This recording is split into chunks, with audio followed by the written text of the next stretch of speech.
Сайн байцгаана үзэгчдээ. Миний Сэхэм хууль подкастын бичлэгний 7 дахь дугаар хийж байна. Тэгэхээр энэ удаагийн дугаарт Монголын үндэсний худалдаа ижүүдийн кампэйнд иргэдэг Монголын олон улсын арбитрийн ерөнхий нарийн бичгийн дарга шинэ баяр оролцжээ. За шинэ баяртай энэ өдрийн мэндийг хүргэе.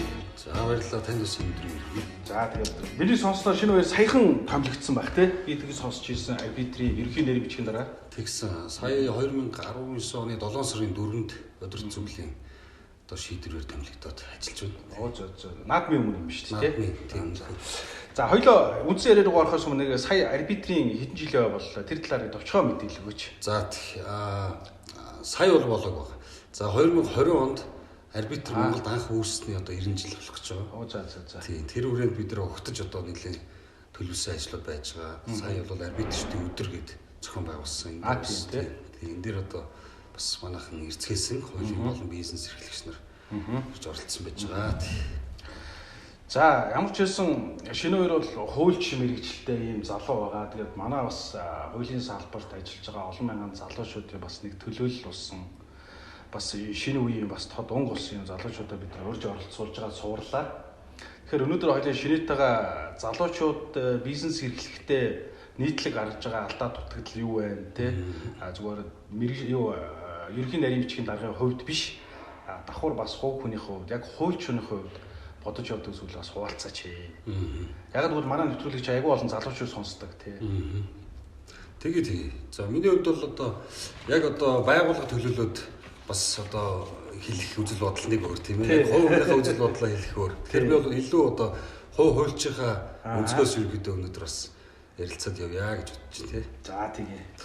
Ер нь одоо сүүлийн үе залуучууд айгүй их одоо өдөр тутмдаа хууль эрх зүйн асуудалд ингээд өөрөө мэдэхгүйгээр оролцоод байдаг те. Жишээ нь замын хөндлөн гарахдаа замын хөдөлгөөний дөрөнд зохицуулагдаж гарч идэг те. Тээврийн хэрэгсэл автобусан суугаад явахдаа нийтийн тээврийн зохицуулалтын дүрм журам дотор ингээд явж идэг. Гэтэ иргэд тэрийгэ мэддэггүй. Тэгээ мэдэхгүйгээс болоод алсыг халдаа гаргаад идэг те. Жишээ нь одоо сая миний хамгийн чухал сүүл сонссон мэдээ нэг автобуснаас буугч исэн эмгэн те. Яг автобуснаас буугаад шатан дээр нэг хөлөө тавиад нөгөө хөлөө газар тавих гэжсэн чинь автобус нь хаалгаа авахгүй хөдөлж яваад унаад хөлөө гинтээдсэн охирцсон тохиолдол одоо байна л да. Тэгэхээр одоо ингээд хуульчийн хувьцуудад үзэхэд тээврийн хэрэгсэл бол нөгөө хаалгаа бүрэн хааж байгаа гэж байгаа хөдөлгөөн үргэлжлүүлснээр буруу болчихж байгаа. Гэх мэтлэн ингээд маш олон алдаанд орж байгаа. Ялангуяа би өөрөөсөө асуу бизнес эрхэлж байгаа залуучуудын хувьд гаргаж байгаа нийтлэг алдаа өөрөж нь хассан үзэхэр юу вэ? За ер нь яг маш олон зүйл байх шиг байна. Гэтэ нийтлэгээр ингээд аваад үзэх юм бол манайхан ажлыг хийхдээ өвчлж одоо зөвшөөрөл өгдөг юм уу те? Одоо тэр бүрдүүлэх ёстой материал юмудаа бүрдүүлж ерөөс ажиллахгүй байна. Ийм бас нийтлэг асуудал байна. Тэрэн сүүлд нь араас нь бүрдүүлэх жишээ нэ тийм ээ. Тусгай зөвшөөрлөлтөө одоо эрхлэх үйл ажиллагаа юм бол эхлээд ажил нь эхэлсэн явж идэг. Араас нь явангаа нөгөө ажиллаа хэлцэн заах ажлаа хөөцөлдөг ч юм уу. За барилгын салбар дээр маш түгээмэл ийм асуудлууд байна. Одоо техникийн нөхцөл одоо энэ нийслэлээс авах ёстой шүү дээ. Тийм одоо авахгүйгээр ажиллаа эхэлсэн. Тэгээ сүүлд нь одоо авдаг ч гэх юм. Иймэрхүү тохиолдол байна. Тэгэхээр ном журмаар нь бас ажлыг явуулаач манайх залуучуудаа. Сүүлд нь энэ ч одоо таны бас хөрөнгөийг ч гэсэндээ бас хамгаалж байна. Өөр ашиггүй зардлаас таныг өрсөн сэргийлж байна. Энийг одоо манай залуучууд бас нэг анхаарч ажилдаа бас хэрэгжүүлж яваасай гэж боддгийг. Ер нь бол тэгээд зөндөө асуудал байгаа дөө.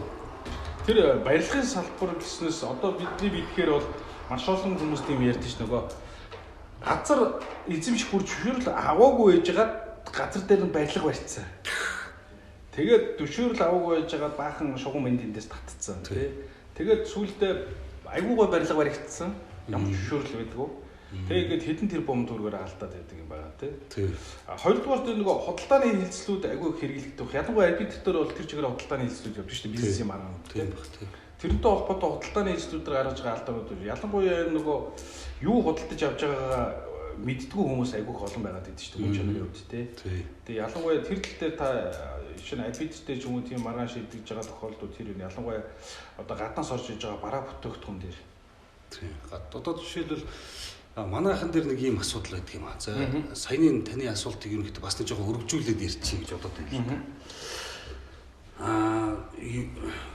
Ер нь бол бүх төрлийн одоо гэрээ хилцэл төр бол мэдээж талуудын одоо эрх тэгш байдал тэгш байдал гэж зарчим байгаа боловч мөн чанарын хувьд бол аль нэг тал нь бол давуу талтай иждэг харьцангуй давуу талтай нөгөө тал нь бол харьцангуй одоо тавьсан шаардлагын зөвшөөрж тухайн гэрээгээ байгуулдаг ч гэдэг юм уу иймэрхүү шаардлага хар үгээр бол тэгээ энэ бол яаж юм гэхээр ихэвчлэн нөгөө харьцангуй давуу талтай тал нь өөрийнхөө гэрээний нөхцөлийг тулгаждаг энэ нөхцөлийг нь зөвшөөрөхгүй бол гэрээ байгуулахгүй ч гэдэг хөрөнгө оруулалт өгөхгүй санхүүжилт зээл өгөхгүй гэдэг ч юм уу. За иймэрхүү шахалт тохиолдлууд их гардаг. Тэрийг бол одоо манайхан юу гэдгийг шууд одоо 100% бүх шаардлаганд одоо биелүүлэх шаардлагагүй. Тэн дээр яг одоо өөрийнхөө одоо эрх ашигт тийм ээ бас яг хохирол өчөж болох үст тэр зүйлүүдийг бол заавал одоо хуульч өмгөөлөгч гэдэг юм уу таньдаг хүнээс асууж агаад бас ингээд зөрүүлээд энийг өөрчлөмөр байна гэдэг саналаа бас хилжиж энэ гэрээлцлийг байгуулж байгаа чи гэдэг юм бас хэлмээр. Тэгэхгүй бол сүүлд нь одоо аль нэг тал нь бүр хит их одоо эрэхтэй нөгөө тал нь бол зөвхөн үүрэгтэй байдаг тий. Тэгээд одоо жишээлбэл одоо сая асуусан дээр гадаад этгээдтэй байгуулж байгаа гэрээний хувьд бол тэр чинь дагаж мөрдөх хуулиа бол өөрийнхөө одоо юу гэдэг хятадын хуульч гэдэг юм уу Сингапурын хуулийг цогмонж гэдэг юм ингээд заагдсан байвал та бол одоо Монгол улсад бол жишээлбэл иргэний хууль дээр гэрээний стандарт нөхцөл гэж юм байдаг тий. За гэх мэтэр ерөнхийдөө харьцангуй нөгөө сул тал буюу одоо нөгөө эсхийг бас хамгаалахын зохицуулт систем бол байж байгаа. Тэгтэл Сингапур тийм юм байгаа ч юм уу байхгүй ч юм уу мэдэхгүй шүү дээ. Ерөөсө харанхуугаар л та ерөнхийдөө өөрийгөө ингээд аюу ажиллаа эрсдэлт ерөнхийдөө оруулж байна гэж бас давхар бодож л байх хэрэгтэй гэж хэлмээр байна. За нөгөө талаас за хотлуудалтай авах гэрээний хувьд бол одоо ингээд харьцангуй бас юм чинь эрсдэл бол гайгүй ийм гэрээний төрөл байгаа. Хамгийн одоо эрсдэл өндөртэй байдаг ч гэдэг юм уу. Тэр одоо нөхцөл байдал юу вэ гэхээр ерөөсөө энэ санхүүжилттэй холбоотой асуудлууд байдаг. Зээлийн гэрээ, хөрөнгө оруулалтын гэрээ тийм ээ. За эдгээр дээр бол бас одоо манайхан сайн татврын эрх зүйн орчноос судалжиж ажил хиймээр байгаа байхгүй. За жишээлбэл Монгол улс ч одоо давхар татврын гэрээтэй нэг 20 гаруй улс байдаг л тийм ээ. 20 улс байдаг. За бусад улсууд нь бол давхар татврын гэрээ байхгүй. Давхар татврын гэрээ байхгүй бол та татврын хуулийг зөвхөн ингээ үзэх юм бол суутхны 20% татвар гэж. Айхтар татвар. За дээрэс нь одоо нөөтийн одоо 10% татвар юм тийм ээ. За ингээ 30% татвар төлөхлөөр тэр одоо ер нь ашигын төлөө үйл ажиллагаач одоо яаж ашигтай ажиллах. Ашиг хаанаас гарах вэ? Ашиг нь хаанаас гарах вэ? Энд чинь одоо бизнес хийж байхад бол нэг 10% л ашиг авах гэж харж хийж байгаа шүү дээ. Гэтэл ч одоо 30% ингээд хамж явна гэдэг чинь бол бас нэлээд том одоо импакт үзүүлж байгаа. Тэгээ энийг бас ингээд татвар матрын талаас нь юунуудаа үзэж судлаад аливаа ажил хийж байгаа бол заавал төлбөртэй төлбөрг нь хамаагүй найз нөхдөс илүү одоо өмнө яг тэр чиглэлээр ажилласан туршлагатай хүмүүсээс бас зөвлөгөө авчиж ажлыг хийж явсаа л гэж одоо боддог шүү дээ. Найз нөхдөс гэснээс сая бид нар нэг судалгаа явуулсан иргэдийн дунд. Тэгээд хууль эрх зүйн асуудал ямар нэгэн асуудал тохиолдоход та хамгийн дөрөв хэнд хандах вэ гэсэн чинь судалгаанд оролцсон нэг нийт хүмүүсийн 80 орчим хувь нь хамгийн дөрөв би найзаас асууж байгаа. Тэгэхээр тэр 80%-аас найзаас асуучаад 15% нь яг хөө мэрэгжлийн хууль хөнгөлөгч рүү би ханднаа гэсэн хариулт өгöd байгаа юм.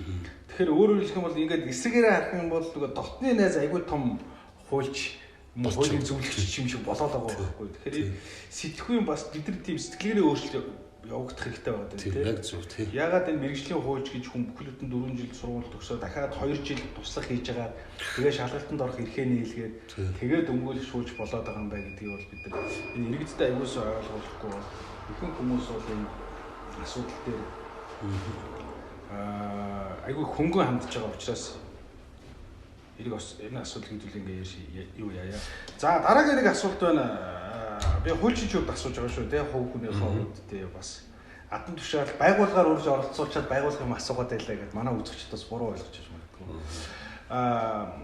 Одоо нэг ийм асуудал байгаад байгаа. Нөгөө ямар тохиолдолд залуучууд бас өөрийнхөө эрхийг мэдгүй алдаад байгаа хэрэг миний ажилласнаар түрүү өөрөө ярьжсэндээ таны ярьжсэнээр нөгөө хин түрүүж гэрээний дараатаа санал болгосон нь илүү одоо ашигтай нөхцөл байдал руу нөгөө талаа шахаад байна.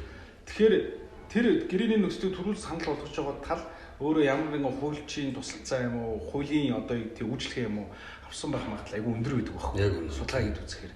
Тэгэхээр нэг талд нь одоо та хуульчтай байлаа, би хуульчгүй байлаа гэхэд та надад гэрээ хийгээ санал болгоцсон. Би хуульчгүй би өөрөө хууль мэдэхгүй учраас би тэр гэрээ буруу юуг мэдэхгүй те зөв үү мэдэхгүй. Тэгээ ингээ гарын усг сураад яваад ихэнх залуучууд алдаад байдаг. Тэгэхээр яг над чиг энд сууж байгаа залуучуудад яг тоочны зөвлөгөө өгвөл. Тий. Одоо сая хэллээ л дээ. Өөрөө бараг хэлчихэж байгаа байхгүй. Ер нь бол тэгэл зөвлөгөө авах хэрэгтэй. Нөгөө тал чинь бол нэгэнд одоо танд гэрээний төс санал болгож байгаа бол тэрэн дээр бол тодорхой хэмжээгээр өөрийгөө хуульч удаа ажилуулад өөрийнхөө талд бол эрсдлээ хаагаад ийм гэрээний төсөл боловсруулсан байгаа. Тодорхой мэдээж гэрээ гэдэг бол ерөөсөө юуны тухай гэхээр эрсдлийг хуваарлах шилжүүлэх хэрэгсэл байхгүй гэрээ бол. Тэгэхээр бол эрсдлийг тань руу шилжүүлсэн байгаа шүү гэж та ойлгох хэрэгтэй. Тэгээд тухайн гэрээн дээр бол одоо заавал хуульчийн зөвлөгөө авах хэрэгтэй. Хуульчаас зөвлөгөө авах хэрэгтэй. Бүр болохгүй бол одоо боломжгүй төлбөрийн боломжгүй бол одоо манай энэ клиник төвд байна шүү дээ. Одоо Мойсер хөлзөн сургууль дээр гэдэг ч юм уу очоод та ингээд бизнес хийнэ гэдэг чинь бол өөрийгөө нэг тэргуунд иршгэ хамгаалах хэрэгтэй тийм ээ. Тэгээ өөрөө сураад тасралтгүй хөгжөөд явах хэрэгтэй. Энэ орон таны хамгийн дотны одоо ерөнхийдөө баг багт бид нар ч одоо хүүхэд байх чинь зодуулчаад тийм ээ одоо энэ артай аргу гэж ярьдаг байлаа шүү дээ. Баг багт чинь энэний ах нь одоо атмаа гэдэг ч юм. Одоо бол том болсон тэр цаанаа олон ахтай ч тэр олон ахтай ч тийм. Одоо ингээд та том болсон бизнес хийж байгаа бол тэр одоо ар гэдэг ч юм уу ах гэдэг ч юм уу тэр хүн чинь бол одоо хуульч болсон. Хуульчаас зөвлөгөө аваад тэгжиж одоо ажил хийгэрэй гэж хэлмээр байна. За энэ бол бас айгүй бас тий яг амьдрал тохиолдод байгаа бодит жишээнүүд айгүй олон байгаа шүү дээ тий. Зүгээр үзэгчтэй нэмээс сануулхад бол бас манай нөгөө энэ захим хуульч гээд манай айлва платформын хуульчаас суусгч бас иргэдэд нөгөө манай хуульч нар бүгд нэг доор ороод ирсэн. Үнгүй зөвлөгөө өгч багшдын зөвлөгөө. Оо юм тий. Тэгээд бас явж байгаа. За дараагийн нэг асуулт байгаа. Нөгөө ихэнх залуучууд одоо энэ хамгийн их манад энэ асуултанд орж ирж байгаа асуултуудаас би асууад байгаа. Бизнесийг юу ялангуяа энэ гадны хөрөнгө оруулалттай компаниуд дээр, барилгын компаниуд дээр, уул уурхайн компаниуд дээр ингээд ажиллаад байна. Тэгээд бидэртээ нэг гоё гэрээ хийждгээ тий. Тэгсэн мөртлөө хөлсийг нь өгөхгүй байна. 3-4 сараар луу хэмжээд байна гэдэг байгаа байхгүй. Тэгэхээр тэр одоо алдаж байгаа залуучуудын би бол буруу гэж харахгүй байна тий. Өгөхгүй байгаа юу гэдэг компанийн нь буруу ч юм уу ч юм уу. Тэгээ ингээ иргэд гэрийг нь харахаар нөгөөх нь яг нөгөө шаардлага хангаагүй гэрээ. Тэ. Тэг хөдөлмөрийн гэрээ гэж үзэх юм уу? Хөсөө ажиллах гэрээ гэж үзэх юм уу? За сүүлдээ бараг гэрээ биш чивчиг харагдаад байгаа байхгүй тий. Хөлийн шаардлага хангаагүй. Тэгэхээр ялангуяа энэ бизнестэй холбоотой би бол худалдаа ажлын танхимын дээр идэх арбитрыг бол Монголд үйл ажиллагаа явуулж байгаа олон мянган компаниуд, үндэсний компаниуд, үндэстэнд амсан компаниудын хэрэг маргаанаа шийддэг компаниуд байгаа. Тэгэхээр энэ чиглэлээр арбитрийн хувьд бол ер нь хэр их юу гэдэг онцгой анхаарч ажилладаг юм бэ? Ялангуяа энэ хэрэг маргаан шийдэж явах явцад одоо энэ нөгөө ажилтан ажил олгож гэхээс илүүтэйгээр хөрөнгө оруулалтын шодрог үр өгөөж Монгол улсад үлдэж чадж байгаа юу? Тэ. Уг нь бол одоо ихэвчлэн Монгол хятад хоёр ч юм уу Монгол Солонгос Монгол Турк гэдэг хүмүүс ч маргаана энд шийдвүүлээд байгаа шүү дээ. Ихэнх хэрэгнээс санал болгоо. Тэгэхээр энэ бол би цаагаараа аягүй чухал сэдв гэж хардаг байхгүй юу? Энд хөрөнгө оруулалт хийж бол өгөөж энэ улсад үлдэх ёстой. Үр шимээ гараад явж болно тий. Тэгэхээр тэр ихэнх хэсэг маргааныг бол арбитр бас шийдэж байгаа шүү дээ тий. Тийм. За хувийнхээ хувьд бол би ер нь бол одоо эрх зүйн зохицуултын талаас би нэг ийм боддог байхгүй. Одоо жишээлбэл манай Монгол улсын татврын жишээл орчныг аваад үзэхлээр өмнө нь бол 90 оны ихээр тий 2000 оны ихээр бол маш тийм хатуу нөхцөлтэй байсан. Тэгээ хөрсөндөө буугаагүй зохицуулт бол ер нь тэгээд хууль бус зүйлрүүл хөтэлдэг байхгүй. Хамгийн гол нь хөрсөндөө буусан л дүрм журм хууль эрх зүйн систем тогтолцоо явах хэрэгтэй. За ингээгүй үслэл хитрхи одоо юу гэдэг өндөр татвартай ч гэдэг юм уу тий шат толгон дээр нэг хүндрэл үүсгэсэн ийм зохицуулттай байгаа тохиолдолд эргээд энэ маань нөгөө далд эдийн засгийг бий болгож идэг. Ийм асуудал байж байгаа. Тэгэхээр бол одоо жишээлбэл сая ил тодын тухай хууль 2015 онд батлагдсан тийм ээ. Тэрнээс болоод одоо саарл чагсаалтанд орсон гэл үнд ярьж байна. Ил тодын одоо тэр хууль яагаад гарах болсон гэхээр нөгөө зохицуулт маань өөр хатуу байсан учраас татвараас зайлсхийхин тулд босодч одоо хоёр бүгд юм авч бүгд юм нууцсан хоёр тайлан хөтэлдэг. Тэрийг уус бол мэдээд за ингээд тайлгнаж байгаа. Энэс хойш бол нээлттэй явна шүү гэж хэлээд тэг ингээд явж идэл чинь дөнгөж саяхан одоо ингээд татврын тийм ээ аж ахуйн нэгжийн орлогын алтан татвар. За мөн одоо нийгмийн даатгалын тухай хууль буцаад нөгөө чангарсан зохицуулт нь ороод ирж байгаа юм. Төсвөө бүрдүүлэх гэдэг нь сууч хамгийн гол нь татвар руугаа л одоо зохицуултаа хийжлээ шүү дээ. Энэ чи одоо буцаад яаж ирэх нөгөө 15 онд нөгөө ил тодын тайлангаар өчнөө их 80 төгрөг одоо ил олгож тийм том эрсдэл хийж одоо өнөөдөр үр дагаварчсан ингээ гараа явж шít. Ийм том юм хийж дахиад араас нь ингээ зохицуултаас ингээ чангатгаад нөгөө буцаад далд эдийн засгийг дэмжсэн ийм хөтлсөн ийм зохицуулт руу явчихж байгаа. Тэгэхээр би бол ер нь альва одоо дүрм журм тийм ээ зохицуулт бол харьцангуй одоо тэр хөрсөндөө буусан байж гэмээр тэр бол яг одоо нийгмийн одоо зохицуулалтын үүрэг бол гүйцэтгэж чаддаг гэж би ойлгодог. За сая одоо асуултан дээр бол жишээлбэл хөрөнгө оруулагч нар одоо жишээлбэл хөрөнгө оруулалтын үр ашиг хүрч чадж гэнэ үгүй гэдэг асуудал шүү дээ. За энэ дээр бол би яг саяны одоо зүйлийг ярьж байгаад юу хэлэх гэж байна вэ гэхээр одоо манай дээр чинь бүх одоо юу гэдэг татврын тухай хууль тийм ээ хөрөнгө оруулалтын тухай хуулийн дээр зохицуулт бол маш хатуу байж байгаа. Тэгээ энэ чинь бол эргээд одоо бас нөгөө ашгаа хүртэж чадахгүй байгаа учраас хүмүүс чинь хууль бус зүйл хийдэг. Тэгээ татвраас зайс их тал руугаа явдаг. Одоо энэ transfer pricing гэдэг байгаа шүү дээ. Үн шилжүүлэх гэж. Үн шилжүүлэх тал руугаа юу гэдэг хвчлэн явдаг. Тэрнээс болоод тайлан одоо балансаас бол эзэж энэ компани ашигтай юм байна, ашиггүй байна, энэ бизнес ашигтай ашиггүй гэдгийг бол унших боломжгүй болсон тийм ээ. Ягаад гэвэл чинь ашиг авахын тулд нөгөө нөхдөрч яасан түрээсч гэдэг юм уу одоо ингээд бусад хэлбэрээр үн шилжүүлэх зардлын аргаар тийм. Зардлын аргаар өөртөө ашиг ингээд аваа явдаг. Ийм оюутлогоо гэрээ яриад байгаатай л яг юм биш. Ерөөсөө зардлаа ихсэж ашиг олох үйлс гэдэг. Ерөөсөө л тэр нөхцөл байдал шүү дээ. Тийм.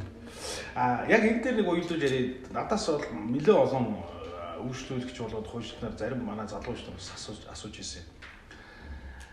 Хилцлээ бид нэг маргаан гаруул арбитраар шийдвэрлүүлэгээ хийцэн. Тэг яг ингээд арбитраар шийдвэрлээд тухайн кейсийг гаргаж өгөх гэхээр нөгөө юу гэдгийг татварт өгөөгүй тайлан, санхуд өгөөгүй тайлангаа арбитрад гаргаж өгөх хэрэгтэй болчтой. Үнээр нотлохын тулд те. Тэгэхээр тэр баримтын минь арбитр цаашаа юу гэдэг хууль шүүхийн байгууллага руу дамжуулдаггүй биздээ гэж асуугаад байгаа байхгүй юу. Тэр хэлний бол асуух нь зөв шүү дээ мэдээж хэлгүй байх. Тэр тохиолдолд бол арбитр ямар байр суурь? Тийм. За манай одоо энэ арбитрийн байгууллагын нэг онцлог байна.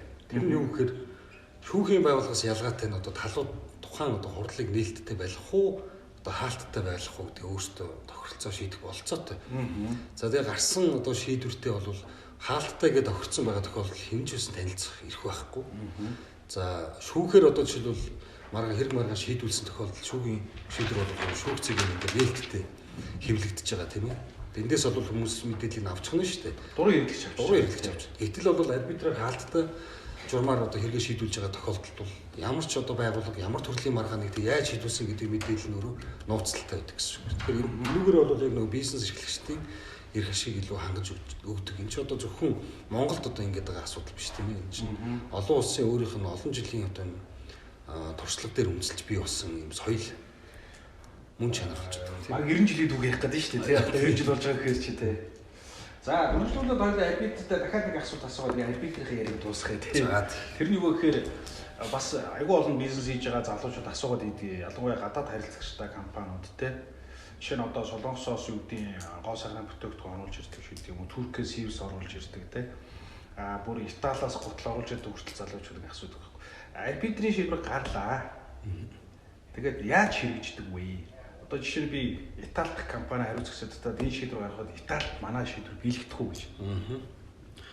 Тийм. Одоо энэ дээр бол ямар ч одоо шүүхийн шийдвэрээс ялгаагүйгээр л биелэгдэх болцоотой. Энэ нь болохоор өөрөө олон улсын болон дотоодын хууль дамжуудаар эрх зүйн орчин бүрдсэн. За жишээлбэл одоо тэр гадаадын арбитрийн шийдвэрийг хөлөө зөвшөөрч биелүүлэх тухай гэдэг Нью-Йоркийн 1958 оны конвенц байна л да. Энэ конвенцээр бол одоо өөр улсад гарсан арбитрийн шийдвэрийг биелүүлэх үүрэг нь нөгөө улсдаа үүссэн бол тэрийг одоо нийт даруй заавал биелүүлэх ёстой. Тийм биелүүлэхгүй байвал одоо өөрөө буцаад нөгөө улс төрийн арга хэмжээндээ тийм ээ. Санкц бас хэрэгжээд явах ийм нөхцөл байдалтай. Тийм болохоор Монгол улс ч гэсэндээ одоо шүүхийн шийдвэр үүсгэх тухай хууль дээр арбитрийн шийдвэрийг үндэслэн шийдвэр үүсгэх ажиллагаа явуулна гэдэг тодорхой тийм зохицуултанд суудсан одоо хэрэгжээд явж байгаа. За ингээд ямар ч байсан арбитрийн яриг ойлголтод дуусгая тийм. За хуульчийн яриа руу эргээд оръё. Одоо бидний хамгийн их чухал яригадаад байгаа нэг сэдв бол энэ зарим хуульчнаар яриад байгаа юм тийм. Сууж байгаа юм гэхээр энэ Монголын хууль айгүй олон болчихлоо. Тэгээ хуульч бид тэр олон хуулийг мэдгүй байхад иргэд яаж мэдэх юм бэ? Гэдгийг яриад байгаа байхгүй. Та энэтэй санал нийлэх үү? Ер нь санал нийлж байна. За тийм. Ер нь бол гэхдээ хууль бол их байх, бага байх гэдэг ч юм уу тооны асуудал ярихаасаа илүү. Тухайн хууль маань одоо үр өгөөжтэй тий оновчтой зохицуулалтаа хийж чадчих нүгэн гэдэг асуудлыг ярих хэрэгтэй байх гэж бодож байна. Манайх харьцангуй одоо сая захиргааны ерөнхий хууль бол батлагдаад зөвхөн хууль гэхгүйгээр тийм ээ бас захиргааны одоо хэм хэмжээ агуулсан актуудаар болон одоо дүрм журмаас зохицуулт хийгээд явах болцоотой болсон байгаа шүү дээ. Тэгээд энэ тохиолдолд бол хүмүүс илүү одоо ямар одоо хуулийн зохицуултыг мэдчихэв нөхөр өөрийнх нь яг хийж байгаа гүйцэтгэж байгаа ажил ажилтнах салбарт нь хамааралтай зүйлүүд бол хүмүүс мэдээд байдаг. За бид нар ч гэсэн хуульчд одоо 400 гаруй хууль байх шиг тийм легалийн код. За тэр дотроос бол за нэг 10% л мэдж байгаа. Тийм. Их их хуульчд бол. За тэгэл бусад одоо хуулиудыг бол тухайн одоо салбарын ажлыг авсан тохиолдолд анх удаа уншиж тийм хууль байдаг гэдгийг мэдж явж байгаа шүү дээ. Тийм. Тэгээ би ч гэсэн бол одоо тэр юу гэдэг ойн хууль гэдэг ч юм уу юу гэдэг тэр нэг салбар хуулиуд бол мэдэхгүй шүү дээ. Бид нар бол баг хараачгүй зарим нь баг уншаачгүй зарим нь сонсчод юу лээ гэж байгаа ч тийм. Дээрээс нэг олон хууль байна гэж байгаа. За би бол бас хуульч байгаа бол бас тэрнтэй санал нийлдэг. Өөрөөр хэлбэл хууль бол өрдөөс нэг нийтлэг хэрэгцээг хангахын тулд тийм ээ нийтлэг хэрэгцээг зохицуулахын тулд гаргаж байгаа зохицуулалтын хэмжээний л бичмэл их өв шүү дээ. Тийм. А хоёрдугаарт одоо нэг хүмүүс яриад байгаа бид нар бас нэг судалгаа авч ирсэн аялалгаар дамжуулаад иргэд нэг юмд айгүй итгэхэ болчих. Тэр нь юу гэхээр шүүхэд итгэл харьцангуй юм хэлбэлцтэй яваад байна л да. Тэр нь юунаас шалтгаалаад байгаа гэхээр хуучин бол шүүхэд очиад ингээд нэхэмжлэгүүд маяг шийдвэрлэл дор шийдчихдэг гэсэн ямар ч маргаангүйгээр тийм хугацаа. Тэгсэн чинь одоо хүмүүс юу гэж ингэж жоохон хаширлаад байна гэхээр шүүгүүд өгөө тэгээ шийддэг юм уу? Ямар хугацаа ордог. Тэгээ тэр чинь ингээд би нэг хэрэг өгсөн 2-3 жил болж шийдэгдсэн шүү дээ. 45 мянга байсан бол 17 онд 46 мянга болол. Тэгэл 18 онд 48 мянга болоод гэдэг ч юм уу бүр 1000 гарч. Гэтэл тэрийгэ дагаад нөгөө ажиллах шүүгчдийнхээ тоог болон тэг ажлын тэр аппаратны хүмүүсийг нэмж ийн үгүй болчихдог. Тэгээ энэс үүдэлтэйгэр нэг хэрэгт одоо ноогдож байгаа тэр шүүхийн зарцуулж байгаа хугацаа бол уртцдаг тийм шүүхийн одоо чанар моддаг шийдрийн чанар моддаг эргээд юм чин дараагийн нөгөө сэтгэл ханамжгүй байгаа учраас давзаалт холон ялдаг шний шүүгт хандаа явчихдаг. Тэндээсээ буцаад ахын руу явдаг тийм ээ. Энэ чинь шатуулган дээр л тэгээд усын тэмдэгтийн урамж төлж нөгөө өмгөөлөгч хүсэлж байгаа тэр зардал маань нэмэгдэж чинь тийм ээ. Цаг хугацаагаар охирч ийн гэдэг айгүй сөрөг үр дагавруу дараасаа дагуулж байгаа. Би бол Монгол улсын одоо шүүхийн байгууллагт бол ямар нэгэн байдлаар би сөрөг юм ярих тийм одоо боломж байхгүй. Чи мэдээж одоо үүргээ гүйцэтгэж явж чинь тийм ээ. Ер нь бол сэтгэл ханамжийн судалгаан дээр бол ихэвчлэн яадаг вэ гэхээр нөгөө шийдвэр маргаан тасалж байгаа тохиолдолд ялсан тал нь ерөөдөө сэтгэл ханамжтай байдаг. Ялагдсан тал нь хичнээн өөрөө буруутай байсан ч гэсэн сэтгэл ханамжгүй байдаг учраас харьцангуй одоо маргаан тасалж байгаа байгууллагын одоо юу гэдгийг сэтгэл ханамжийн судалгаа гэдэг бол өөрөөс эмзэг нарийн зүйл гэдэг юм лээ л дээ. Тий. Гэтэл одоо юу гэдгийг манай арбитрийн байгууллагын онцлог гэх юм бол бид нар бол яг одоо иргэний шүүхтэй адилхан одоо гэрээний төрлийн маргаануудыг эдийн бол эдийн бас баялагтай холбоотой маргааныг шийдэж байна. За энэ дээр бол одоо цаг хугацааны хувьд одоо сая тоон судалгаа харьцуултас хийж үзэж байна. За яг дүүийн бизнес гэдэг нь Дэлхийн банкны тайлбар жил болгоны 19 оны байдлаар бол нэг хэргийг 3 жил гарангийн хугацаа зарцуулж одоо шийдэж гин шүүхтэр шийдэж ингээд судалгаа гарч нэг хэрэг дээр дунджаа шүү дээ тийм. Гэтэл болохоор арбитрийнхаа одоо өөрсдийн одоо шийдвэрийг ерөнхийдөө ямар хугацаанд гарч ийн гэдгийг судлаад үзэх. Манайх бол 6 сар. Өмнө бид нар чинь бас 4 сар гэж бас нэг тоо явуулсан. Энэ тоо нь яагаад 4 сар болчихв гэд бас ингээд би шинээр ажил авцсан тийм ээ бас ингээд судалгааныхаа нүдээр бас нэгүчлэн бас өөрөө суугаад үзэж байгаа. Тэгэхэнгүүт төрөвчлсөн журмаар шийдвэрлэж байгаа бас 5 сая төгрөгөөс тотогч маргааныг. Энийгээ болохоор чинь нийлүүлээд ингээд тоогоо гаргахлаар 4 сар болчихсон байхгүй. Баг тоотой хэрэгүүд нь олон ороод ирэх тус. Дундаж үзүүлэлтэд татаад байсан юм байна тийм. Тийм дундаж үзүүлэлтээр ерөнхийдөө нэлээд урагшин яг сайн үзүүлэлт гаргаад байгаа юм л да. Уг нь бол тийм байна. Ерөнхийдөө нэг 40 хоног хийж байгаа байхгүй. Төрөвчсөн журмаар нэг хэрэг. Тэрийг ерөнхийдөө салхангуу 6 сар болчих чинь. Тэгэхээр тэнцээ шүүхээр 1 жил. Энэ чинь манай дунд чинь 6 сар гэж ч одоо 2 дахин бага хугацаа зарцуулж тийм ээ. Энэ чинь өөрөө нэг шат үе шаттай арга хэмжээ учраас. Одоо 6 сар гэдэг чинь зүгээр тоо хэлгээд амархан боловч яг бодит нөгөө хэргийн араас хөдөлтөд явж байгаа нөгөө нэг үйлчлүүлэгч шүүгдэгч нэхэмжлэгч нарын хувьд бол айгүй урт хугацаа бас тийм. Энэ маань өөрөө бас дундаж хугацаа шүү дээ тийм. Зарим тохиолдолд бол бага байгаа. Хамгийн урдандаа одоо 2 сарын дотор шийдсэн байна. Гэтэл болохоор удаан тавд 3 жил бас болцсон тохиолдол байна. Тийм ээ. Маргаанаас хамаарат. Маргаанаас хамаарат. Гэхдээ дундаж үзүүлэлт 6 сар гэдэг чинь бол би бол боломжийн тоо гэж харж байгаа. Шүүхийнх чинь бол уг нь бол иргэний иргэн шүүхийн зарц иргэний иргэдээр ямар ч хэлсэн шүүх бол 2 сарын дотор шийдэн дахиад 1 сар сунгана гэсэн заалт байгаа шүү дээ. Тийм ээ. Уг нь бол 3 сарын заалтаа шүү дээ. Уг нь бол тийм. За арбитр явж ирсэн маш богино хугацаанд шийдэж байгаа нэг хэрэгүүдийг дараагийн нэг зүйл юу гэхээр энэ түрүү хоёул дээр нөгөө би шүүх ярьсан сэдв нь бас давхар ачаалттай холбоотой юм байгаа даа. Жишээ нь анхчдын шүүхтэр байгаа нийслэлийн анхчдын шүүхтэр байгаа шүү нэг шүүгч дээр сард 100 хэрэг шийдэх хуваар ингээд хойролт орж иж байгаа байхгүй. Тэгэхээр нэг шүүгч сард 100 хэрэг гэдэг чи одоо юу гэсэн үг вэ те? 30 хоногт хуваахаар за 22 хоногт л байгаа шүү дээ ажлын. Тэгэхээр нэг өдөр 4 хэрэг шийдэх юм уу хэмжээний ачаалттай ажиллаж яах гэж байгаа байхгүй.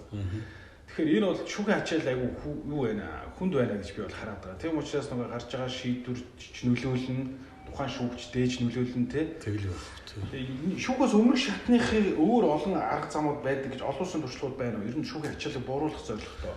Яг нь одоо шүүхийн ачаалыг бууруулах одоо хамгийн оновчтой аргууд гэдэг чинь одоо арбитр болж байгаа. Хоёрдугаарт эвлэрүүлэн зуучлал гэдэг тийм. За гуравдугаарт одоо бас талууд өөрсдөө бичгээр тохиролцсон болвол за одоо экспертийн дүгэл гаргуулад тэр экспертийн дүгнэлтийнхаа дагуу хин аль нь үүргээ биелэл явуулдаг. Энэ бол гэхдээ яг одоо саяны хэлдэг болон эвлэрүүлэн зуучлал хоёр бол одоо үүргээ биелүүлэхгүй бол дараа нь шүүх юм арбитрлоо бас ханддаг юм юу толчод байгаа байхгүй. Дараагийн шат гэсэн үг шүү. Дараагийн шат маягийн ч юм уу. Заавал одоо бас тэр чинь биелүүлэх шүүхийн шийдвэр одоо биелүүлэх газраар биелэгдэх хэмжээнд очихын тулд арбитр юм шүүх рүү л очихоос арга. Тэгэхээр нөгөө эвлэрүүлэн зуучлах нөгөө хоёр маань бас нэг жоохон сул талтай ч гэдэг юм уу те. Тэрүүгээр бас нэг тийм газар авахгүй байх шиг байна. Одлон чинь улсын хэмжээнд шийдэгдсэн нийт хэргийн тоо 90 иргэн захиргаа гурвч нийлээд 70 мянга гэж би харж байсан. 69 мянга гэдэг чинь бараг 70 мянга л та. Тэгэхээр жилд 70 мянган шүг урал болж байгаа гэсэн үг шүү дээ бараг. Шүүхтэй хэрэг шийдэх чинь гэдэг чинь. Тийм. Хамгийн бардаа шүү дээ. Тэр чинь тийм удаа хуралдаж шийдсэн тийм хурлаг байхгүй байх тийм. Үлсэн шийдвэр гарч байгаа чинь 70 мянган удаагийн шийдвэр гэсэн үг. Тэгэхээр энэ шийдвэрийг одоо бид нар аль болох шүүхийн ачааллыг багасгах, шүүхөөс өмнөх шатндах ажиллагаануудыг илүү хэрчмдээ дэмжих ёстой юм шиг байна. А тэр чиглэлийн сургалт сурчлагын ажлуудыг илүү хэрчмдээ хийх ёстой байх тийм. Ялангуяа би одоо байдаг болов бол би хуучин цааш арбитрийн дэрэгдэх эвлэрүүлэн зуучлах төв байдаг гэсэн тий. Одоо байгаа. Одоо байгаа. За. Энэ дээр бас нэг юм байгаад гэдэг юм. Одоо бас нөгөө л ингээл ярьж байгаа учраас энэ подкаст дээр эвлэрүүлэн зуучлал гэдэг бол өөрөө маш том бас одоо дэлхийн нийтийн бас ийм арга хэмжээ. За сая одоо Гонконгийн 7 хоног гэд болд юм. Тэр нь бас 2-7 хоног болсон. Манай Монголын улс арбитраас бас төлөөлөөд оролцоод ирсэн. Тэн дээр бас ярьж байгаа зүйл бол ерөөсөө бизнес эрхлэгчдэд бол хамгийн үнцэнтэй зүйл юу гэхээр цаг хугацаа. Энэ цаг хугацааг л одоо хэмнэх ёстой. За шүүх болон арбитр дээр одоо яаж ямар хугацаа зарцуулж байна? Эвлэрүүлэн зуучлалаар тэгвэл ямар хугацаа зарцуулж байна? 2 сар гэж гарч байна. Ерөнхийдөө эвлэрүүлэн зуучлалаар та өөрчлүүлээд одоо маргаанаа таслуулж байгаа тохиолдолд бол 2 жил гэж 2 сар гэж. Тэгэхээр энэ рүү бол илүү төлхөө ажиллах ёстой байна гэдэг дэлхийн нийтээрээ бас ингээд хандлага нь бол явж идэг. Гэтэл Монгол улсад яаж юм гэхээр уул нь бол эвлэрүүлэн зуучлалын бас нэлээ гаднаас зөвлөгөө, техник төсөл зааваад ингээд хууль тогтоомжоо батлаад ингээд хэрэгжиж явж байгаа боловч яг шүүхийн дэргэдэх эвлэрүүлэн зуучлал бол шийдвэр нараасаа биелэгдэх болцоотой байж идэг тийм ээ. Шүүхийн шийдвэр гүйцэтгэх хуудас бичигдээд ингээд шийдвэр гүйцэтгэлээр явчихдаг. Гэтэл одоо төрийн бас байгууллагын дэргэд байгаа. Одоо жишээл манай Монголын олон улсын арбитрийн дэргэдэх худалдаа ажилтны техникийн дэргэдэх одоо эвлэрүүлэн зуучлал маань шийдвэр гаргацсан. Эвлэрүүлэн зуучлалын гэрээ хийсэн одоо ингээд. Гэтэл энэ маань биелэгдэхгүй бол яах вэ гэхээр дахиад шүүх рүү юм уу арбитр руу хандах. Шинээр. Тэгэхээр давхар дахиад нөгөө ажиллагаа шаардаад байгаа учраас энэ чинь хүмүүс нэгдүгээр талаар тэр нь бол юу гэдэг нь сэтгэл ханамжгүй байна. За хоёрдугаарт бол үр нөлөөг нь бий болгож чадахгүй шүү дээ тийм үр дүн гаргаж чадахгүй байна. Эвлэрүүлэн танаа тэгвэл одоо гэх юм шиг хүмүүс за танаа эвлэрүүлэн зуучлалаар орлоо гэхэд бид нар дахиад шүүхэд хандж байгаа юм уу арбитр хандж байгаа шиг шинээр хэмжил юм уу гомдол хүсэл гаргах нь биш үү. Тэгэхээр энд хандахын хэрэг юу гоо нэ тийм. Тэгэхээр яг тийм болж байна. Бас эрх зүйн орчин жоохон дутагдaltaй байна энэ тал дээр. Эвлэрүүлэн зуучлах тухай хууль гараад явуулсан. Тэрний дагуу шүүхтэх эвлэрүүлэн зуучлахууд бол бас биелээ их би боломжтой ажиллаж байгаа гэж харж байгаа тийм. Хүчтэй нөлөөж чадахгүй байгаа ч гэсэн өнөөдрийн үед шүүхийн ачаалал да. Зарим хэрэгүүд бол заавал орчуулж гэр бүлийн хэрэгүүд шийдэх юм уу тийм. Төрчлөн шийдвэр. Тэгэхээр тэрэн дээр одоо жишээ нь арбитраас өөрөө хууль санаачлах хэрэгтэй хүмүүстэй саналаа тавиад хуулиа санаачлаад явах боломжууд бол байгаа бах тийм боломжууд байна. Тийм ерөнхий нарийн бичгийн даргын хувьд бас энийг бас санаачлаад цаашаа тийм явах нь бол өөрөө эргээд нөгөө нэг ачааллаа багасгах оролцож байгаа хүмүүсээ дамжуулах юм боломж болох байх. За дараагийн одоо энэ манай хуульч залуучуудын ихээхэн бас нэг сэтгэл эмзэглүүлдэг нэг сэдвүүдийн нэг бол энэ залуу үеийн хуульч дэр нь хаашаа яваад байна. Таны бодлоор яг хуульч байгаа бодлоор тийм хаашаа яваад буруу яваад байна уу зөв яваад байна. Эсвэл бид хаашаа явах ёстой юм. За Би бол одоо манай залуу хуульчд бол маш идэвхтэй өөрсдийнхөө одоо нийгмийн өмнөлөөс үүрэг бол сайн гүйцэтгэж явж байгаа чадж байгаа гэж би бодож байгаа. За ер нь өөрсдийнхөө одоо хариуцсан салбартаа тийм ээ. Одоо энэ чинь яг эрх зүйн үйлчлэгийн талаас аваад үзэх юм бол нэг бол консалтинг буюу зөвлөхийн үйлчлэл явж байна. Нэг бол одоо эрх маргааны чиглэлээр ажилладаг өмгөөллийн үйлчлэл явж байна. Аль тал дээр би одоо ингээл одоо сошиалоос ч гэсэн харж байгаа тийм бас тодорхой ингээд форум эдийн засгийн одоо янз янзын юм дээр одоо суугаад байж хат бол манай энэ залуу хуульчд бол дуу хоолойгоо маш тод өгдөг болсон байна. Зоригтой хэлдэг болсон байна. Асуудал маш зөв хандлагатай яг одоо зохисоор нь тийм ээ хандаж одоо энэ хуулийн жишээлбэл манай хуулийн дээр бас тодорхой нэг юм бүрхэг зохицуулалттай тохиолдол бас байна. Одоо жишээлбэл хууль зохицооны асуудалд хүн яриад л байна тийм ээ. За одоо тэр татгалзалтай холбоотой эсвэл төвтэй холбоотой бас шүүх төр асуудал их гардаг. Энэ дээр бол хүмүүс манай залуучууд маш тодорхой өөрсдийнхөө үзэл бодлыг илэрхийлээд тэрийг одоо маш идэвхтэйгээр одоо сошиалор болон бусад мэдээллийн хэрэгслэр одоо ингэж цацаж бусдыгаа бас мдээгүй нэг бас мэддэг болгож юм тийм ээ. За одоо өмнө одоо тэр тодорхойгүй байдлаас одоо ямар нэгэн байдлаар одоо юу гэдэг хин тухайн үед хинийх нь одоо хэрэгшигт илүү үйлчилж чинь тэрэндээ одоо ашигтайгаар одоо шийдэл явдаг байсан бол одоо тийм боломжгүй болох тийм ээ. Одоо тэр аппаратыг өөрийг нь шахаж эхэлж штэ манай залуучууд бол энэ дээр ингэхгүй шүү. Энд ч бол яг л ингэж л нэг утгаар хэрэглэгдэх ёстой гэдэг зүйлийг маш тод дуу хоолойгоо хөрч чадчихна гэж би одоо харж байгаа шүү. За мөн дээрээс нь бас боловсролтой бас манай залуучууд нэлээд анхаардаг болсон байна тийм ээ. Олон улсын болон гадны дотны бас хүний тэр өвлөн шүрсэн мундаг одоо боловсролын сайн тогтолцоотой газар очиж боловсролоо дэвшлүүлдэг болсон байна. Бидний үзэж Харвард гэдэг бол холын ертөнц байсан бол одоо өнөөдөр Монголд 10-20-оор л хөдөлж бараг жилд төгсөж ирж штэ. Бараг одоо Марс шиг л байна шүү дээ. Арай дээр Марс шиг тийм. Бид мөрөөдч л явсан л та. Тэг чи одоо бараг жилд 12-оор нэрээ төгсөж шүү тийм. Сая манай энэний өмнөх дугаарт бас Харвард төгссөн залуучууд оролцсон бас сайхан юм ярьж ирсэн. За хоёулаа дараагийн нэг сэдв буцаад шүүхийн сэдвийг хөндөж идэх үү. Тэгэхээр шүүхтөр юу болсон бэ гэхээр би нөгөө яагаад энэ нөгөө нэг яг би бол энэ олон салбарт олон талстыг ингээд жижиг тэнцүү хөгжүүлэх юм бол хин нэгэн дээр очиж байгаа ачаал жигд байгаад гарч байгаа юу гэдгийг одоо үр дагавар нь бодтой одоо юу гэдэг үнэнд илүү нийцсэн тийм байх юм болов уу гэж юу бодоод байгаа хувь хөгжиж байгаа. Тэгэхгүй бол одоо нэг байгууллага дээр аваачиж баахан ачаал өгчдөг те нөгөөх нь ачаалаад дийлэхгүй юм явж байна. Хоёрдугаар одоо энэ ерөнхийлөгчийн энэ 17 8 9 шүүгчийн төлөвлөлөө хийсэн. Нэг сараас хойш 2 сараас хойш баг усын дээд шүүх төр эргийн техник хэрэг хуваарлахдаггүй. Бүрэлдэхүүн байхгүй болцсон. Тэгээ яг байхгүй болцсон юм бол биш. Бүрийн төтгөл зүүцсэн тэгээд төтгөл зүүцсэн учраас оронд нь нөгөө чөлөөлөөгүй учраас шүүх томилж болдгоо. Тэг ингээд олон мянган хүмүүс одоо ингээд хандаж яриад тань л да ингээд 9 сараас 1 сараас хойш одоо ингээд хэрэгүүд хуваарлахдаггүй явахгүй байна. Тэгэхээр энэ нөгөө нэг байгууллага дээр ингээд хит их төвлөрөх нь өөрөө энэ олон мянган дагаад явж байгаа тийм одоо 20 30 мянган үйлчлүүлэгч нар ирэх бас тодорхой хэмжээнд барьж авах боломжгүй ч гэсэн охироод байгаа байхгүй. Тэгэл байх. Тэ? Тэгэл байх. Тэгэхээр одоо энэ дээр бид нар яах ёстой юм бэ? Жишээ нь арбитртер бол ийм зүйл болохгүй үстэй. Арбитртер бол ийм зүйл хийж тохиолдохгүй. Тэ яагаад тэгэхээр баталгаатай юу баталгаатай. Тэ энэ дээр бол одоо баталгаатай 100% баталгаатай. За яагаад тэгэхээр чинь за манай сонсогч нар ч гэсэн өөрсдөө мэдчихэж байгаа тийм ээ. Шүүхийн байгууллага бол өөрөө тодорхой хуулиар органик хуулиар бас ингэ зохицуулагдаад явж байгаа. Энийг бол өөрчлөх болцоо байхгүй.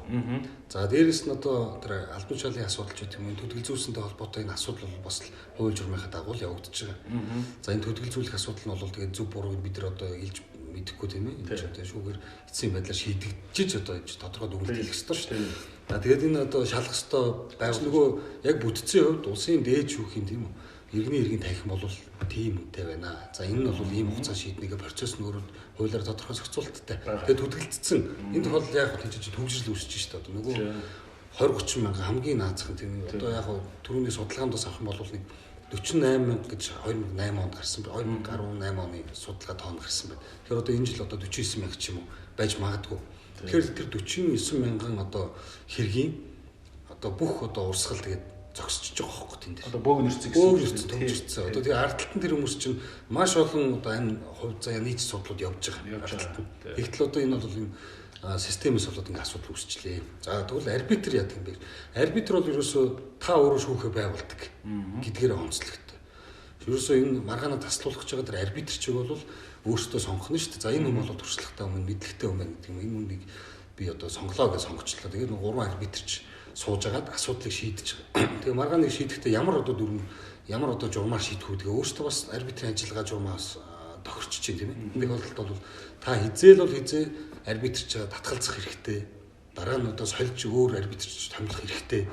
Тийм учраас би 100% баталгаа өгч байгаа. Та бол тий арбитр тандах юм бол асуудал бол гарахгүй. Арбитрч нэрээ ингэдэг үстэй. Нөгөө талууд хүсвэл заавал арбитрийн байран дээр биш өөр газар хурлаа бас хийж болдог тий. Бүрэн боломжтой. Тэгэхээр тэр нь бас залуучуудад айгүй бас юу гэдэг маргаан хийж байгаа хүмүүс бас боломжтой.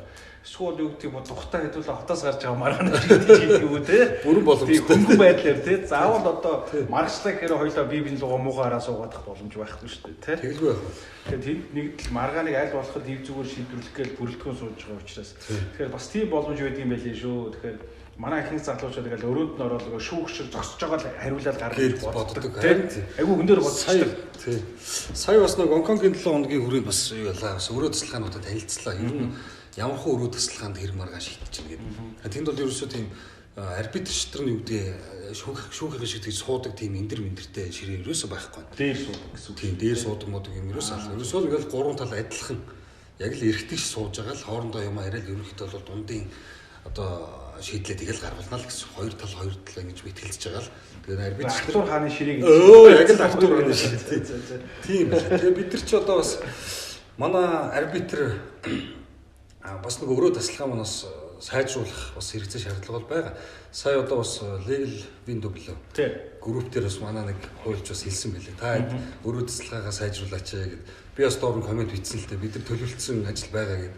Энэ төлөвлөсөн ажлын хүрээнд бол бид нар бас нэлээд одоо энэ худалдаа ажилтны техникийн одоо хажууд өргөтгөл бариад за нэг 500-аад метр квадрат талбайг яг одоо арбитрийн үйл ажиллагаанд зориулаад тийм ээ тогтчуулъя, шинээр барьж байгуулъя, тоног төхөөрөмжийн олон улсын стандартад хүргье. Тэгээ зардлыг хэмнэх үүднээс тийм ээ заавал нисэж ирж наанцхан ирэхгүйгээр тоног төхөөрөмж нь өөрөө сайн байх юм бол онлайнаар хийж хэргийг бас шийдэх болцоотой.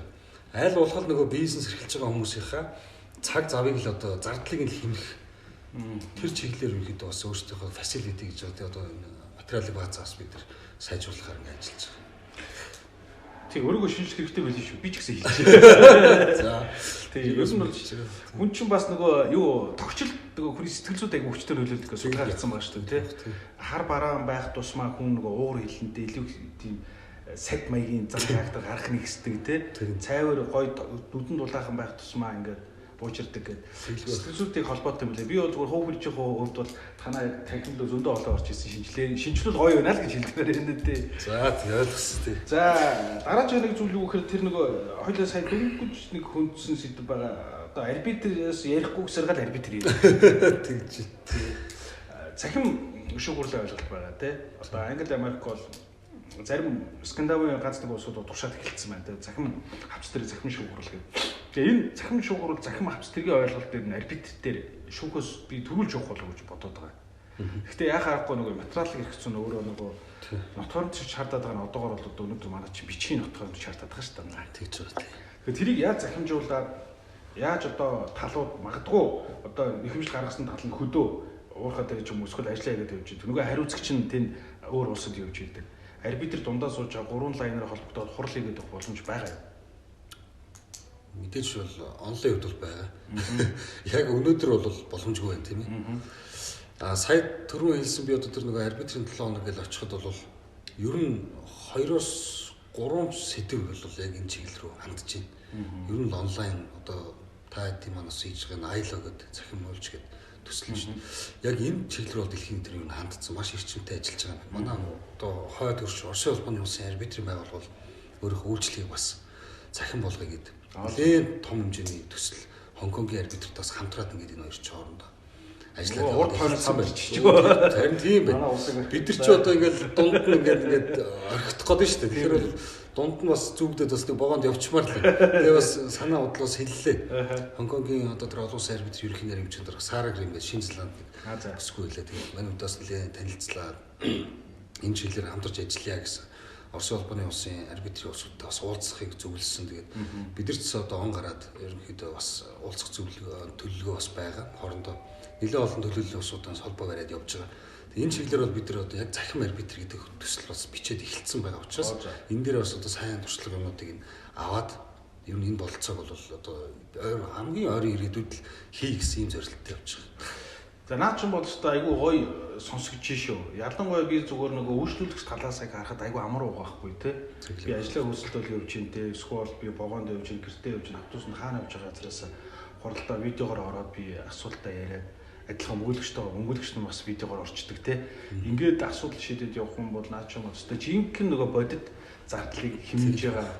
Би шийдвэрч айгүй хурд гараад шүү. Бараг арбитрийг бүрэлдэхүүн нэг телевизээр удаагаад нөгөө телевизээр нөгөө асаагаа суугаад боломж бас байгаа байхгүй тийм. Дагаа зүгээр захим нотлохоонтой асуудал гэж нэг хүнд сэдв байгаад байгаа. Тэгээд тэрийг хэлээ бас хуучлын би дараагийн бас сэдв дээр оруулж ирэх зочногоо захим хавц тэргийн талаар судалж байгаа залуу барах гэдэг байгаа. Ялангуяа тэр бол одоо ингээд Америкт бол үрдүс юу гэхээр нөгөө өөрийнх нь яг баталгаатай мэйл хаяр бүх нөгөө юуг нь илгээждэг хэргийн материал. Тэгээд тэр хүн хүлээж авлаа гэх юм бол гаруусх зураал буцаагаад окей гэдээ харахад танилцсан тооцдог. Бүр тийм технологи байна л да. Тий. Програмын л асуудал юм билээ л тий. Сайн хөгжүүлэхтэй яаж нөгөө хэрэглэгчтэй ойлгомжтой ингийн байх уу гэдэг. Тэгээд тэр чиглэлийн юм хийгээд явчих юм би арбитрийг бол мардаггүй маш хурдтайгаар одоо ачаалаа даахаа болж хэмжээд очих болов уу бодоод байлаа тий. Би бас тэрийг мөрөөддөг биш. Ер нь бол зориод одоо ингэ төлөвлөгөө төсөлгээд ингэ явжлаа. За тэгвэл тэрийг бас хэрэгжүүлээсэ гэж бас өгүүлж байна. Энэ бол айгүй чухал ажил шүү тий. Айгүй олон мөн. Хоёрдугаарт нэг ийм асуудал байгаа. Буцаад бас арбитрийн хуулийг ярих юм байна. Ер нь бол талууд юу гэдэг гэрээ хийж байгаа хүмүүс ингээ хоорондоо гэрээ хийдэг шүү дээ тий. Гэрээ хийхдээ за маргаан гаруй шүүхээр шийдвэрлэнэ гэх нэг стандарт дээр яваад идэв шүү дээ. Тий. Бүх гэрэндээ тэгж явд юм уу? Эсвэл бүх гэрээг арбитрийг бичиж болох уу залуучуудаа зөвлөж хэлэх юм. За тий. За нэгдүгээр болохоор яг тэр шүүхийн болон одоо арбитрийн хэргийн хариаллын талаар хэлсэн зүгээр байх гэж бодсон. За иргэний хэрэг хэн шийдвэрлэх тухай хуулийн 13 дахь зүйл дээр хэргийн хариалал байж байгаа. Хэргийн хариалал дээр бол хамгийн эхлээд юу гэж юм гэхээр арбитраар одоо арбитрийн хэлцээртэй тийм ээ арбитраар хэрэг маргааныг шийдвэрлүүлэхээс бусад одоо хэргийг бол шүүхээр шийднэ гэсэн. Одоо энэ чинь зарчмаа бол тогтоцсон биш үү? Онцгой хариалал. Онцгой хариалал. За энэ онцгой хариалал дотроо онцгой хариалал болохоор хойшоо 16-аар болоо авчиж байгаа хэргийн процесс үлээ. 16 дээр болохоор шүүхээр шийдэж байгаа хэргийг одоо ийм тохиолдолд жишээлбэл үйл хөдлөлтөд холбоотой маргаан бохвол нөгөө хөрөнгө барьж байгаа газрынхаа шүүхээр ч гэдэг юм уу. Шүүхээр тохиолдолд хаана вэ гэдгийг шүүхийн онцгой хариаллаар шийддэг. Хэргийн хариаллыг бол 13 дээр шийдсэн байхгүй. Тэгэхдээ энэ дээр бол мэдээж хуулиар одоо Монгол улсын хуулиар тусгайлан шүүхээр шийдвэрлүүлэхээр заасан тохиолдолд бол мэдээж арбитр хяналт шийдвэрлэх бололцоог орохгүй. За энэ дээр одоо жишээлбэл гэр бүлийн маргаан. За хөдөлмөрийн маргаан байна тийм ээ. За газрын маргаан байна. Захиргааны ерөнхийдөө бүх төрлийн гэрээний асуудал бол гэхдээ захиргааны ерөнхий хуулийн захиргааны гэрээ дотор концесс гэж байж байгаа. Гэхдээ концессийн тухай хууль дээр яваад очихлоор арбитраар шийдвэрлэх болцоотой байж байгаа. Энэ дэр манай сүмжид доктор бас нийтлэл бичсэн, өгүүл бичсэн билээ. Энэ дэр бол арбитраар шийдвэрлэх болцоотой гэдэг одоо талаар нийтлэл гаргасан билээ. Тэгэхээр бол ер нь бол ингээд захиргааны гэрээ бол ерөнхийдөө бас захиргааны гэрээ шүүхээр арилгаж байгаа шүү гэдгийг ташмаас хүмүүст хэлж байна. Тэр дотроос концесс нь бол тийм концесс л зөвхөн манай арбитраар шийдвэрлэх болцоотой. За тэгээд ер нь бол эдийн бос баялагтай холбоотой бүх төрлийн маргаан бол манай арбитраар шийдвэрлэх. Ер нь бол иргэний болон захиргааны хэргийн шүүхэд хариалуулснаас бусад хэрэг маргааныг арбитр шийдвэрлэх боломжтой тийм ээ. Ер нь тэгж ойлгож болно тийм. Мэдээж хэрэг хэрэг шийдэхгүй тийм. Энэ дээр би бас нэг зүйлийг хэлье гэж бодож байгаа. Одоо манай Монголд бол одоо жилдээ хэдэн зуун мянган л гэрээ хийгдэж байна тийм ээ. Энэ гэрээнүүдийн дийлэн хэсэг нь бол натратын үйлчлэгийн дээр очиод нөгөө цаанаас нь загвар одоо ингээд батлагдсан стандартын дагуу хийгээд явж байгаа. Энэ дээр бол ихвчлэн дандаа ер нь одоогор бол дандаа шүүх гэд бичигдсэн байдаг учраас шүүхийн ачаал бас тэн дээрээс болж нэмэгдээд байгаа. Яг үнэ тийм. Энэ дээр бидэд бас шинэ одоо бүрэлдэхүүн арбитрийн бүрэлдэхүүн ирснийх. За инх цэцэг гээд манай арбитрийн дарга байгаа. Инх цэцэг дарга маань одоо очиж одоо натратын танхимын ерөнхийлөгчтэй уулзаад бидний зүгээс бол энэ бол бас нөгөө бизнес эрхэлж байгаа, ажил хийж байгаа нөгөө хүмүүсийнхаа бас эрх ашигыг бас ингэж юу яаж болохгүй байна. Тэгээ зөвхөн шүүхэр гэж бас шийдэж болохгүй байна. Хэд нэг талтай байна. Тэгээ дээрэс нь Натратын өөрийнхөө одоо олон улсын төр байгууллагаас нь бас тийм зөвлөмж өгж байгаа юм билээ.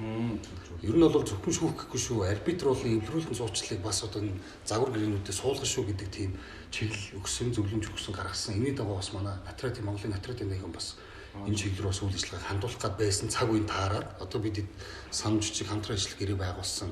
Энэ үүрэн дээр бол бас програм хангамжин дээр нь тодорхой сонголтуудыг бас өгөөд өөрчлөж байгаа хүмүүстээ санал болгоод явах юм билээ. Тэгэхээр нотроочноор эргээд за та маргаан гарах юм бол шүүх, арбитрийн эвлүүлсэн суучих 3 байгууллага байна гэж танилцуулаад тэгээд иргэндээ сонголт өгч чеклэх нь шүү дээ. Тэгээд энэ айгүй чухал да. Түүнээс одоо маргаан чи ихэнх мэдэхгүй байгаа шүү. Шүүхэл байдаг, өөр байгууллага байдаг гэдэг баг мэдэхгүй байгаа тий. Одоо манай ер нь арбитрийн хийх хамгийн чухал ажил бол би бол сурчлах ажил гэж бодож байгаа. Олон нийтэд таниулах ажлаа хийхгүйгээс болоод нөгөө хүмүүс чинь ийм боломж байна гэдгийг мэдэхгүй тэгээд ингээд ашиглаж чадахгүй яваад байгаа юм тохиолдол. Тэгэхээр хамгийн ихэнд сурчлах ажлуудаас нэлээд оновчтой үр дүнтэй хийх шаардлагатай байдаг. Тий, ягаад гэвэл энэ би сая энэ 2 сарын усан бүртгүүлэлд бүртгэгдсэн байгаа аж ахуйн хөгжөөдийн тоон статистик харж ирсэн. Ер нь бол яг хөө жижиг дунд бол нэг 64 мянган аж ахуйн хөгж бүртгэлтэй байна. Тэрэн дотроос яг нийслэлийн хэмжээнд идэвхтэй үйл ажиллагаа явуулж байгаа 33 мянган аж ахуйн хөгж гэж гарч ирсэн байхгүй. Тэгэхээр өнөөдөр арбитрийн үйл ажиллагаа бол өөрөө бизнесийн хилцлийг одоо юу гэдэг нь тэ чиглэндэг ийм том байгууллага байгуулж 33 мянган аж ахуйн хөргөгч мэдээлэл өгч чадна гэдэг бол хамгийн чухал. Би бол зах зээл гэж хараад байгаа зүгээр юу талаас хэрэглээ талаас. За арбитрийн явдаа хүччих юм байна. Тэгээд манай шинэ дарга ирсэн нэг цэцэг даргатай хамтраад бас нэлээд гайгүй зүйл хийх төлөвлөгөөтэй байгаа юм бас их сонсоход их урамтай байна те. Олон салбар байгууллагууд байгаа. Нэгж ярьснаа тэр шүүх арбитр хоёрыг сонголт гэдгийг чи манай аялал дээр бас нөгөө гэрээ бичих баримт худалдаж авах захимжуулсан сан байгаа шүү дээ. Тэрэн дотор бүх гэрээн дээр бид нар сонголтууд оруулж өгч байгаа тийм. Маргаан гарах юм бол та шүүхүү арбитр үү гэдэг аль нэгээ сонгоо гэх. Тэгэхээр бид нар бол бас бүгдийг шүүх гэж оруулахгүй нэ шүү дээ. Тэгж бас ингэж оруулж өгч байгаа. Тэгэхээр өөрөөр хэлбэл эргээд энэ сонголтыг гаргаж ирж ийн гэдэг бол иргэн өөрөө дахиад мэдээлэл авч байгаа гэсэн. Бас ийм байгууллага байдгийн биш үү гэдэг тийм. Энэ юу вэ гэж өөрөө. Тийм энэ юу вэ гэж. Тэгээ магадгүй жоохон цаг савдаа бол цаашаа шууд сонирхоод арбитр гэж юу вэ гэдэг хайгаад явчих боломжтой. Одоо харьцангуй мэдээлэл авахд одоо энэ чинь харьцангуй амархан болчихлоо шүү дээ. Google-оор ороод арбитр гээл шууд мэдээлэл аваад явчих учраас бол. Тэгэхээр тийм дашнд ерөнхийдөө тийм Бацааяда бас энэ айлогийн одоо төслийг хэрэгжүүлж байгаа залуучуудаа би одоо маш их баярлалаа гэж бас хэлмээр энэ дашнд. Та бүхнийхээ бас одоо хийж байгаа ажлууд бол бас онлайн болгох одоо энэ ажлууд бол яг л олон улсын чиг хандлага руугаа Монголд анхдагч бас энэ төсөл болоо явж байгаад бол бас баяртай. Гоцроогүй нөө. Монголд бол ямар ч анхдагч гэж одоо ойлгож байгаа шүү дээ. Тийм ер нь бол өмнө сонсож байгаагүй би. Тэгээ энэ ажил дээр бас ингээ хамтраад бидний одоо нийтэд одоо арбитрийн талаарх ойлголт өгөх, сурчлан таниулах ажил дээр бас ингээ тусалцаа болоод түрүүний хэлдэг гэрээнээр одоо юу гэдэг арбитрийн бас юм сонголтыг бас бий болгож байна гэдэг дээр бол бидний ажил бас маш том хувь нэмэр болж байгаа. Тийм учраас та бүхэнд бол бас маш их баярлалаа. Мөн танаа одоо энэ төслийн хүрээнд тийм ээ энэ айло захим одоо энэ аппликейшны хүрээнд одоо мэдээлэл авах гэж байгаа, арбитртэй холбоотой мэдээлэл авах гэж байгаа өөрчлөлтч нар байвал бид нар одоо бас энэ төр бодиттойгоор бас хувь нэмрээ оруулаад бас нэг хүн бүр зориуд хариуцуулаад ингээд ажиллах ийм болцоод энэ талаар бас хоёлаа бас дэлгэрүүлээд бас дараа нь явъя тийм ээ. Тэгээ. За ингээд манай өнөөдрийн нэвтрүүлгийн цаг дуусчихээн. Бишдэрийн яриа бас 40 минут болох хэвээр бараг 51-2 минут болоо 10 минутаар хитэрсэн байна. Тэгээд манай өнөөдрийн дугаарт ирж оролцсон шинэдэ баярлалаа. Тий. За ингээд өнөөдрийн дугаарт бид нар бас шинэлэг мэдээллүүдийг өглөө арбитр гэж ямар байгууллага байдгийг, шүүхээс хэрхэн явшаатай, ямар богино хугацаанд хэрэг маргаан шийддэг. Дээрээс нь энэ хүүхэнтэй холбоотой, хугацаатай холбоотой маргаан яаж явагддаг юм. Одоо шүүхий дээд шүүхтэр очиод хатцсан байгаа юм бол тохиолдол шиг арбитртэй тэгж хацдаггүй үгүй гэхэд бол үгүй гэж хэлдэг шиг. За ингээд өнөөдөр биштэй ерөнхийдөө сэдвээр ярилцлаа. Та бүхэн энэ дугаараас арбитрийн тухай болон хэдтэй хийж байгаа ажил явандаа хийх ажлын ихэд мэдээлэл авсан байхаа гэж найдаж байна. За ингээд дараагийн дугаараар иргэн уулзтаа баярлалаа. За баярлалаа.